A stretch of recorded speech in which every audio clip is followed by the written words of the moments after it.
ফিল্মটি শুরু হয় সমুদ্র তীরে দাঁড়িয়ে থাকা এক মেয়েকে দিয়ে, যে যেন গভীর কিছু ভাবছিল। হঠাৎ করে এক অদ্ভুত মানুষ সেখানে উপস্থিত হয়। তার চলাফেরা ছিল রোবটের মতো। সে মেয়েটিকে অপহরণ করে এবং একটি সাদা ভ্যানে করে নিয়ে যায়। পরবর্তী দৃশ্যে আমরা একটি অদ্ভুত বাড়ি দেখি, যেখানে কোনো আসবাবপত্র নেই। পুরো ঘরটি মেঝে আর দেয়াল সহ পুরোটাই সাদা। সেখানে আমরা অপহৃত মেয়েটিকে দেখতে পাই। এদিকে আরেকটি মেয়েকে দেখা যায় যে অপহৃত মেয়েটির কাপড় পরে আছে। সে কাপড়ের ওপর একটি পিঁপড়া দেখতে পায় এবং সেটির দিকে গভীরভাবে তাকিয়ে থাকে, যেন পিঁপড়াটির চলাফেরা নিয়ে গবেষণা করছে। এর পরের দৃশ্যে আকাশে একটি এলিয়েন জাহাজ দেখা যায়, যা নামার বদলে মেঘের মধ্যে মিলিয়ে যায়। দৃশ্যটি আবার সেই মেয়েটির দিকে ফিরে আসে, যে আগের মেয়েটির কাপড় পরেছিল। এবার সে একটি শপিং মলে যায় এবং অনেক কেনাকাটা করে। সে নিজের চেহারা বদলায়, সুন্দরভাবে সাজে, তারপর গাড়ি নিয়ে রাস্তায় বের হয়। রাস্তায় সে একজন যুবককে দেখে এবং তাকে গাড়িতে ওঠার জন্য প্রলুব্ধ করে। দিক নির্দেশনা জিজ্ঞাসা করার ভান করে। গাড়ির মধ্যে তারা অনেক কথা বলে। মেয়েটি তাকে তার ব্যক্তিগত জীবন সম্পর্কে নানা প্রশ্ন করে, যেমন তার পরিবারে সে কে এবং তার কোনো জীবনসঙ্গী আছে কিনা। কথোপকথনের মাঝে যুবকটি এতটাই মুগ্ধ হয়ে পড়ে যে মেয়েটির অনুরোধে সে তার বাড়িতে চলে যায়। এই সময় যুবকের হাঁটার ভঙ্গি দেখে মনে হয় যেন সে কোনো কিছুর দ্বারা আচ্ছন্ন বা নিয়ন্ত্রিত। সে আশেপাশের কিছুই পরোয়া না করে শুধু মেয়েটির পেছনেই চলতে থাকে। বাড়িটি যেন এক অন্ধকার জগৎ, সেখানে কোনো আসবাবপত্র নেই।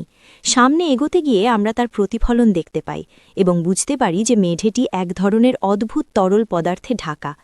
যুবকটি ধীরে ধীরে নিজের কাপড় খুলতে থাকে এবং সামনে এগোতে থাকে। প্রতিটি পদক্ষেপে সে আরও গভীরে সেই কালো তরলের মধ্যে ডুবে যেতে থাকে। অন্যদিকে মেয়েটি কিন্তু ডুবে যায় না। যুবকটি সম্পূর্ণভাবে সেই তরলের মধ্যে তলিয়ে যায়, এমনকি তার মুখও ডুবে যায় এবং সে পুরোপুরি অদৃশ্য হয়ে যায়। মেয়েটি একবার পেছনে তাকায়, দেখে যুবকটি আর নেই। তারপর সে আবার নিজের কাপড় পরে ভ্যানে উঠে চলে যায়। এতে বোঝা যায় মেয়েটির একটি নির্দিষ্ট উদ্দেশ্য আছে। সে এভাবে পুরুষদের শিকার করে। এরপর সে নতুন শিকারের খোঁজে বের হয়। এবার মেয়েটি একটি সমুদ্র সৈকতে যায়, যেখানে সে একজন লোককে সাঁতার কাটতে দেখে। কিন্তু সে তাকে প্রলুব্ধ করার আগেই দূরে এক নারী তার কুকুরকে বাঁচাতে সমুদ্রে ঝাঁপ দেয়। সে কুকুরটিকে বাঁচাতে পারে না, বরং নিজেই এমন অবস্থায় পৌঁছে যায় যেখানে ফিরে আসা কঠিন হয়ে পড়ে। ঢেউ তাকে আটকে ফেলে এবং সে নিজেকে বাঁচাতে পারে না। তার স্বামী তাকে বাঁচাতে সমুদ্রে ঝাঁপ দেয়। এই দৃশ্য দেখে সেই সাঁতারু লোকটি উত্তেজিত হয়ে ওঠে এবং সেও সমুদ্রে ঝাঁপ দেয় সাহায্য করার জন্য। সে স্বামীটিকে বাঁচাতে সক্ষম হয়, কিন্তু স্ত্রীর আর কোনো খোঁজ পাওয়া যায় না। সে পানির নিচে হারিয়ে যায়। সে ডুবে যাচ্ছিল। তার স্বামী আতঙ্কিত হয়ে আবার পানিতে ঝাঁপ দেয় স্ত্রীর দেহ খুঁজে বের করার জন্য। সাঁতারু লোকটিও আবার পানিতে নেমে তাকে বাঁচানোর চেষ্টা করে এবং অনেক কষ্টে তাকে টেনে বাইরে নিয়ে আসে। কিন্তু এতে তার প্রচুর শক্তি ক্ষয় হয়ে যায় এবং সে ক্লান্ত হয়ে অজ্ঞান হয়ে পড়ে যায়। মেয়েটি দূর থেকে পুরো ঘটনাটি সম্পূর্ণ নির্লিপ্তভাবে দেখছিল। তারপর সে সাঁতারুটির কাছে গিয়ে একটি বেল্ট বা স্ট্র্যাপ দিয়ে তার মাথায় আঘাত করে, যেন নিশ্চিত হতে চায় যে সে অজ্ঞানই থাকবে। এরপর সে তাকে তুলে নিয়ে চলে যায়। ডুবে যাওয়া দম্পতির ছোট ছেলেটি তখনও জোরে জোরে কাঁদছিল, কিন্তু মেয়েটি একবারও পেছনে তাকায়নি। শিশুটির কান্নার দিকেও কোনো মনোযোগ দেয়নি। সে এতটাই নির্মম ছিল। অনেক সময় পেরিয়ে যায় এবং আমরা একটি রাতের দৃশ্য দেখি। যে লোকটি সবসময় মেয়েটির সাথে যুক্ত, সে একটি মোটর বাইকে করে সেই একই সমুদ্র তীরে আসে যেখান থেকে ছেলেটিকে অপহরণ করা হয়েছিল।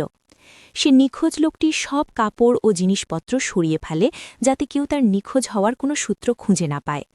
এখানে অদ্ভুত বিষয় হল, সে যেন ওই কাঁদতে থাকা শিশুটিকে উপেক্ষা করে, যেন তার কোনো গুরুত্ব নেই, আর শিশুটি তখনও কাঁদতেই থাকে। এদিকে আমরা দেখি মেয়েটি একটি নাইট ক্লাবে আছে এবং সেখানে আরেকজন শিকারকে ফাঁদে ফেলে নিজের বাড়িতে নিয়ে যায়। এই ছেলেটিরও প্রথম জনের মতোই পরিণতি হয়। সে এক ধরনের পোজ নিয়ে নিজের কাপড় খুলে ফেলে এবং ধীরে ধীরে সেই অদ্ভুত তরলের মধ্যে সম্পূর্ণভাবে ডুবে যায়। এরপর আমরা সেই তরলের ভেতরের একটি দৃশ্য দেখি। সেখানে সাঁতারু লোকটি আরেকজন ছেলেকে দেখতে পায়। সে তাকে স্পর্শ করতেই তার শরীর হঠাৎ বিস্ফোরিত হয়ে ছোট ছোট টুকরোতে বিভক্ত হয়ে যায়। তারপর একটি ভ্যাকিউম মেশিনের মতো কিছু এসে সেই টুকরোগুলোকে টেনে নিয়ে প্রক্রিয়াজাত করতে শুরু করে। একই পরিণতি এবার দ্বিতীয় ছেলেটির জন্য অপেক্ষা করছে। এরপর মেয়েটি আবার নতুন শিকারের খোঁজে বের হয়। রাস্তায় চলার সময় এক ফুল বিক্রেতা তাকে একটি ফুল দেয় এবং বলে যে অন্য একটি গাড়িতে থাকা কেউ এটি পাঠিয়েছে। মেয়েটি কোনো প্রতিক্রিয়া দেখায় না, সে ফুলটি নিয়ে নেয়, এমনকি সেটিতে লেগে থাকা রক্তও খেয়াল করে না। রক্তটি আসলে ফুল বিক্রেতারই, যার একটি হাত কাটা ছিল। তবুও এটি মেয়েটিকে বিচলিত করে না। এরপরও মেয়েটি আরেকজন শিকারকে তার বাড়িতে নিয়ে আসে। এই সময় সেই মোটরসাইকেল আরোহী লোকটি, যে সবসময় তার অপহৃতদের চিহ্ন মুছে দেয়, তার কাছে আসে। তারা কেউ কোনো কথা বলে না, শুধু নীরবে একে অপরের দিকে তাকিয়ে থাকে। তারপর লোকটি চলে যায়। এরপর তারা দুজনেই বাড়ি থেকে হেঁটে বের হয়। মেয়েটি তার মিশনে, আর ছেলেটি নিজের অজান্তেই তার পিছু নিচ্ছে। হঠাৎ করে মেয়েটি একজন মানুষের সাথে ধাক্কা খেয়ে পড়ে যায় এবং আশেপাশের লোকজন জড়ো হয়ে তাকে সাহায্য করতে এগিয়ে আসে।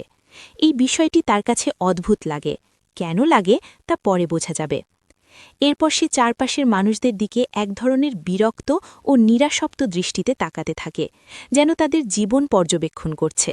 সে আবার নিজের মিশনে মনোযোগ দেয় এবং একটি বিকৃত চেহারার মানুষের কাছে যায়। তাকে গাড়িতে উঠতে বলে এবং জিজ্ঞেস করে তার কতজন বন্ধু আছে। লোকটি উত্তর দেয়, আমার চেহারার কারণে কেউ আমার সাথে বন্ধুত্ব করতে চায় না, কোনো মেয়েও আমার কাছে আসে না, আমি এখনো বিয়েও করিনি। সব কথা শোনার পর মেয়েটি কোনো উত্তর দেয় না এবং তাকে নিজের বাড়িতে নিয়ে যায়। সেই তাকে তার শিকারের অংশ বানাতে যাচ্ছিল, কিন্তু ঠিক তখনই জানালার ধারে আটকে থাকা একটি মাছি তার চোখে পড়ে। মাছিটি যেন আটকে আছে, কে জানে সে কি ভাবছে। এরপর মেয়েটি নিজের দিকে গভীরভাবে তাকায়, যেন নিজেকে পরীক্ষা করছে। তারপর হঠাৎ করেই সে ওই মানুষটিকে ছেড়ে দেয়, যেন বুঝতে পারে সে যা করছে তা ভুল। এরপর সে গাড়িতে উঠে আবার বেরিয়ে যায়। মেয়েটি যে তার শিকারকে ছেড়ে দিয়েছে এই খবর তার সঙ্গী জেনে যায়। রাগে ফেটে পড়ে সে ওই মানুষের বাড়িতে যায়, তাকে হত্যা করে এবং তার লাশ গাড়িতে করে নিয়ে যায়। এই সময় মেয়েটিকে খুব বিভ্রান্ত মনে হয়। সে একটি রেস্টুরেন্টে যায় এবং কেক খাওয়ার চেষ্টা করে, কিন্তু খেয়ে সঙ্গে সঙ্গেই থুথু ফেলে দেয়। দেখে মনে হয় সে জীবনে প্রথমবার কেক খাচ্ছে এবং একদমই পছন্দ হচ্ছে না। এরপর সে ভীত সন্ত্রস্ত অবস্থায় একটি পাবলিক বাসে ওঠে। তারই অস্থিরতা দেখে পাশের এক ব্যক্তি তাকে বলে যে সে চাইলে তার বাড়িতে থাকতে পারে। মেয়েটি রাজি হয়ে যায়। লোকটি ভালো মানুষ ছিল। সে তাকে নিজের বাড়িতে নিয়ে যায়, তার জন্য রান্না করে, কিন্তু মেয়েটি কিছুই খায় না। টিভিতে গান চলছিল আর সে মনোযোগ দিয়ে সেটি শুনতে থাকে। পরের দিন লোকটি তাকে হাঁটতে নিয়ে যায়।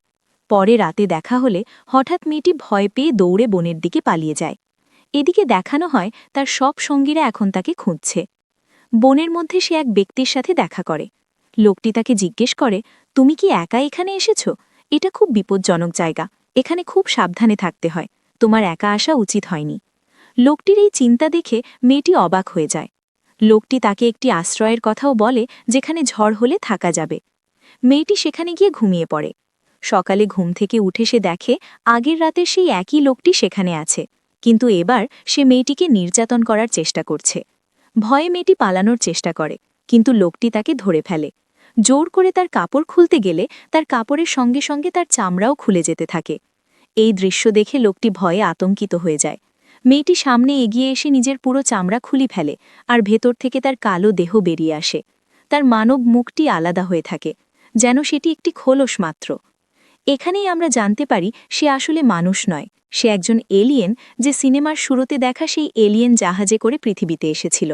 তার মিশনের উদ্দেশ্য ছিল মানুষদের ধ্বংস করা, যদিও সেটি পুরোপুরি স্পষ্ট করা হয়নি। তার অদ্ভুত আচরণের রহস্যও এখানে উন্মোচিত হয়। সে এমন আচরণ করছিল কারণ সে মানুষ নয়, তার মধ্যে মানুষের অনুভূতি ছিল না। কিন্তু ধীরে ধীরে সে মানুষকে বুঝতে শুরু করেছিল, আর এই অনুভূতি তার মিশনের জন্য অনুমোদিত ছিল না। ঠিক তখনই, যখন সে এসব ভাবছিল, একজন লোক পিছন থেকে এসে তার গায়ে পেট্রোল ঢেলে দেয় এবং আগুন ধরিয়ে দেয়। মেয়েটি নিজেকে বাঁচানোর জন্য দৌড়ায়, কিন্তু কিছু দূর গিয়েই পড়ে যায় এবং সম্পূর্ণভাবে পুড়ে ছাই হয়ে যায়। তার মৃত্যুর সময় আমরা তার সেই সঙ্গীকেও দেখতে পাই, যে একই তুষারময় মাঠে এসে দাঁড়িয়ে আছে। সে দূর থেকে কিছু একটা দেখছে, যেন বুঝতে পারছে যে মেয়েটি মারা গেছে। এভাবেই সিনেমাটি শেষ হয়, তাকে একা দাঁড়িয়ে থাকতে দেখিয়ে। ভিডিওটি ভালো লাগলে চ্যানেলটি সাবস্ক্রাইব করতে ভুলবেন না। পাশে থাকা বেল আইকনটি অন করে রাখুন।